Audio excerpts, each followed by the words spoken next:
Hi everyone. You may remember that a couple of weeks ago it was revealed that shari'a courts are now operating here in Britain with the full backing of the law, even though they discriminate against women as a matter of course. And what this means is that those women who are intimidated into using these courts, as some of them will be, and everyone knows it, they will now find that they have the full weight of the British legal system lined up against them, alongside the patriarchal bigotry in their own communities. Those women who are cheated out of their just entitlement in these places, as some already have been, will find that they have no recourse to the real law to put things right. In other words, we are now accommodating Saudi Arabian legal principles here in Britain, just as we accommodate their corrupt business practices and their threats against our national security when we try to investigate them. If you live in Britain and if you think these courts are a bad idea, please sign the petition to which I have linked, asking that they be abolished and that this poison be removed from our society and that we revert to the rule of civilised law with equal rights for all, if that's not too much trouble. You know, over the last 11 years of this Labour government that we've had in Britain, the British people have seen their society subjected to social engineering on a massive scale by a misguided and arrogant liberal elite who, in their eagerness to fragment the fabric of our society, have actually succeeded in giving civilised values a bad name. Tolerance and diversity are good things on paper. I'm sure we'd all vote for tolerance and diversity, but in practice they become a nightmare of doublethink and lies, where the most unreasonable people in society are encouraged at every turn to be even more unreasonable.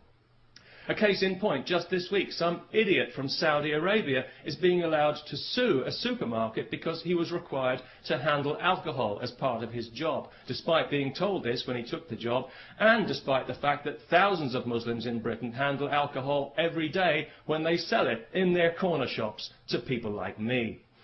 I do find it quite ironic that Islam forbids intoxication when you consider how many Muslims are seemingly so intoxicated by their religion, especially in Saudi Arabia. So it was no surprise to me to hear that this idiot was from Saudi Arabia, because I think we all know that that entire country is mentally ill.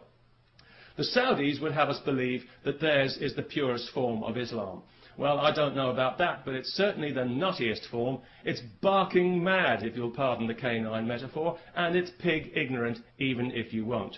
It's got to be just about the nastiest belief system on this faith-obsessed planet, and it's a cowardly one as well, enforced by cowardly men who are afraid of women and whose only language is ultimately violence. They're absolutely pathetic, and history is already laughing at them. If the term human rights means anything in this world, then one day the Saudis will pay out as much in compensation for their abuse of women as the Catholic Church has for its abuse of children. And I'll certainly drink to that. Because I was out earlier today, coincidentally, buying some beer, not because I enjoy beer particularly, but because I know it offends Islam. Although it didn't seem to bother the Muslim shopkeeper I bought it from, maybe he was just being polite. Anyway, as I was leaving the shop with my beer, two women happened to walk past wearing burqas.